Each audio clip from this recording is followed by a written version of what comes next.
This time naman mga ka-Team Unbearable, welcome again. Pag-usapan natin si Ivana Alawi na papasalamat sa inyong lahat, sa ating lahat dahil nakalabas na nga siya ng ospital at nagpapagaling na sa kanilang bahay. Sanhi ng pinagdaanan niyang procedure na dulot ng pagkakaroon niya ng PCOS. Ito yung isang health condition na tungkol sa yung irregular menstrual cycle ng mga kababaihan.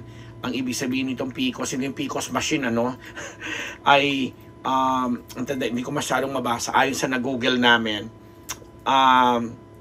Polycystic ovary syndrome, yan, or PCOS. This is a hormonal disorder mainly from insulin resistance affecting the reproductive system with a constellation of symptoms. This affects 5 to 15% of women of childbearing age and could cause multiple health risks later on. There is no one cause for PCOS, so women may have varying reasons for getting diagnosed with it. Yun na nga, dahil nga sa pumutok yung issue na yun, ang dami na namang mga marites na nagsabing buntis, baka daw, alam mo yun, nagpa-abort, may mga ganung chika na ang papangit, ang sasagwa, lalo pat dun nga sa binasa nating definition, talagang parang ang sinasabi dun is umaatake itong ganitong klaseng kondisyon or dumadating itong ganitong klaseng kondisyon sa mga babaeng of 5 to 15% women of childbearing age na syempre nasa edad na rin naman talaga si Ivana para siguro maging nanay, pero hindi ibig sabihin na nabuntis siya or nanay na siya. Nagkataon lang na sa edad niya ngayon yung kanyang physical or physiological yung component nung kanyang katawan ay ready na sa ganun, but syempre dahil nire-regla siya and everything, yun nga, dinapuan siya ng ganitong abnormality na matatawag sa mga kababaihan nga dahil nga irregular nga po yung menstrual cycle na tinatawag. And according sa pag-alaman din natin or nabasa natin ng mga balita, kung ilang litrong tubig yung natanggal sa kanyang tiyan kaya nga parang bloated siya, na lumaki yung tiyan niya, na kaya nga chinismis nga siyang buntis, and to the point na sinabi pang nagpalaglag. Pero tubig, maraming tubig ang inalisa, siguro isa sa mga epekto na nagiging buti nga, 'di ba? Kasi naagapan, kasi kung hindi parang posibleng malalason ka rin, 'di ba, doon kasi yung sistema mo, yung paghalo ng mga liquid sa katawan mo, 'di ba?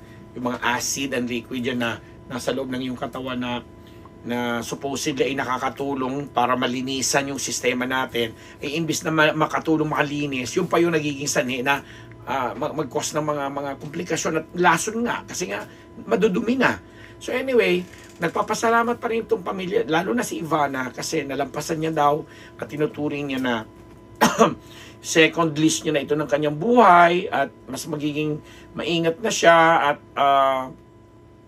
alam natin dito, mas magiging maingat na siya, at pangangalagaan niya siguro yung katawan niya, kasi parang talaga to ang dami na nating mga kaibigan na naringgan na ganito may PCOS. Ang sakit nito, di ba? Naalala ko yung isang pelikula ni Ate V, yung tagos ng dugo, na may kinalaman yung PCOS din, na yung every time na nagkakaroon naman siya ng regla, nagkakaroon ng epekto sa kanyang utak at nagkakaroon ng psychological something. So ang dami nga daw pong nagiging epekto nito sa katawan, emosyon at isip ng isang babae, gawa nga yun na nga, yung pag nagkakaroon nga ng period, nag-iiba yung kumbaga yung component, yung distribution ng kung ilang porsyento yung para sa ganitong acid, para sa ganitong liquid, may mga ganun kaya kawawa din ang mga girl talaga, no? Yan, rin ako. Actually, na-curious ako dito sa usapin nito kay Ivana, kasi bilang isa siyang celebrity bilang siyang isang kinikilalang celebrity sa showbiz, lalo na sa social media. Ang dami niyang followers, ang dami niyang nai-impluwensyahan. So syempre lahat ito ay tinitingnan siya at sinusubaybayan kung ano ang mga update sa kanya. And mabuti na lamang at itong tinatawag nga nating actress vlogger na si Ivana at ay naagapan sa epekto nitong kanyang polycystic ovary syndrome or PCOS na tinatawag. Dahil kung hindi pala naagapan, posibleng ikinamatay niya yun, ha. At dito sa isang article na binasa natin mula sa Inquirer.net, kinote nga dito, sinasabi dito ni Ivana, ipapakita ko sa inyo ang isa sa pinakamahirap na journey sa buhay ko. Sinabi niya ito nung vlog niya nung November 8. Feeling ko, nagpaalam pa nga ako sa mama ko. Feeling ko talaga, it's really my second life. I-share ko lang din po sa inyo na meron akong problem sa ovaries and that's how it started. And I also have PCOS, doon siya nagsimula. O, diba? Diba doon sa ovary nga, doon naman napuproduce talaga yung, diba, yung mga itlog yan, diba? Yung cycle na yun. At syempre, yun na. Ang sakit. Parang pag na-imagine ko, buti na lang talaga hindi ako naging girl doon. Diyos ko, ang hirap pala. So anyway,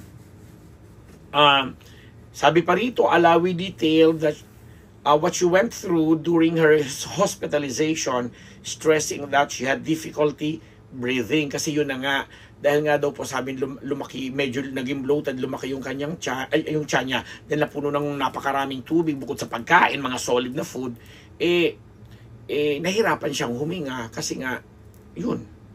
Siguro kung hindi ako pumunta ng ospital, feeling ko wala na talaga ako.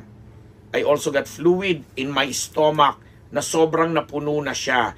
Day by day habang nasa ospital ako, umaangat yung fluid sa tiyan ko.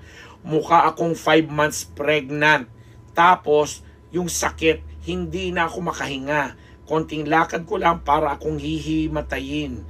Nanlalamig na yung buong body ko, tapos tumitirik daw yung mga eyes kong ganon. Sabi pa niya, yun ang kwento niya na binabasa ko dito sa na-publish ng article tungkol sa pagkaka-hospital niya. Ang tindi, no? Tapos, ito pa, I felt like the liquid was already getting into my lungs. Tapos parang sabi ko, butasan ninyo na ako. So yun, pinasok nila yung tube and then they started to drain. Tapos meron daw 2 liters. Pinupush na daw yung lungs ko. That's why nahihirapan siyang huminga. 3 days po ako nakahiga as in walang tayuan. Pati yung bladder ko, wala nang lumalabas na ihi. And then yung heart ko, masyado nang mabilis yung tibok. Hindi na din ako nakaka-poops. Hindi na siya nakakadumi. Wala, lahat na iipit na sa body ko. Bahagi pa ng kwento ni Ivana. And then, nakakatakot pala yung pinagdaanan niya. Kaya sabi niya rito, kapag may nararamdaman na nga daw po tayo, magpa-check up agad. Huwag na nating intayin lumala. Pero right now, sabi niya, I am still recovering. Hindi pa 100% okay. Ayun. Diba? Ay. Meanwhile, ito pa, Alawi recently made headlines after she told her followers that she is not interested in joining politics despite her fellow vloggers filing their certificates of candidacy for the 2025 midterm election. Kasi nga, di ba, isa nga siya sa mga celebrities natin na talaga namang maraming followers at hindi nga naman mahirap inganyuhin na napasukin din niya yung larangan na yan. But sabi niya, that's not my thing.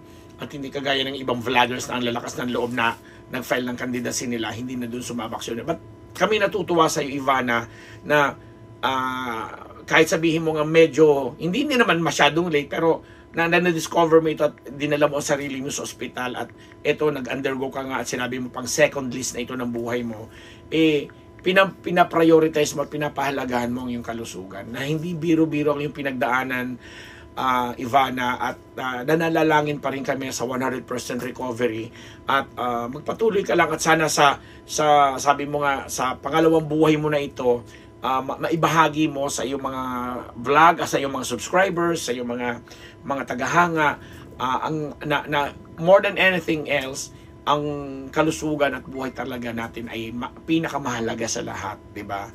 So patuloy pa rin kaming magsusubaybay at makikibalita sa naging kalagayan mo at sa lahat din po na may mga kondisyong gaya ng pinagdaanan ni Ivana. Sabi nga niya, kung nararamdaman nyo na kinakausap na kayo ng inyong mga katawan, o pakinggan nyo na at dumulog na sa mga higit na nakakaintindi at sa mga eksperto talaga sa ganyang larangan. O di ba? Hindi man kami eksperto, pero at least nagbibigay tayo ng ganyang payo, impormasyon sa pamamagitan na rin ng mga gaya ni Ivana Alawi na yun na, kita mo yun sa kwento niya, hindi siya nahihiya talaga. Sabi niya, para na siyang 5 months pregnant, hindi na siya nakakapoop, yung kanyang pag-ihi ay apektado na, 3 araw siya nakahiga lang dahil ang bigat-bigat ng pakaramdam niya, hindi siya makalakad, makatayo, etc.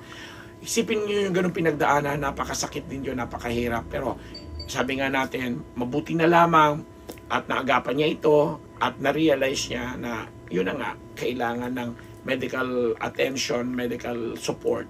And again, get well soon, Ivana. 100% makaka-recover. At sa pagbabalik mo, i-welcome ka namin uli ng bonggang-bongga dahil sabi mo nga, ang dami mo pa rin napapaset. Marami ka pa rin matutulungan kahit malang sa ganitong pagbibigay ng mga impormasyon na lalo pat naranasan mo. Diba?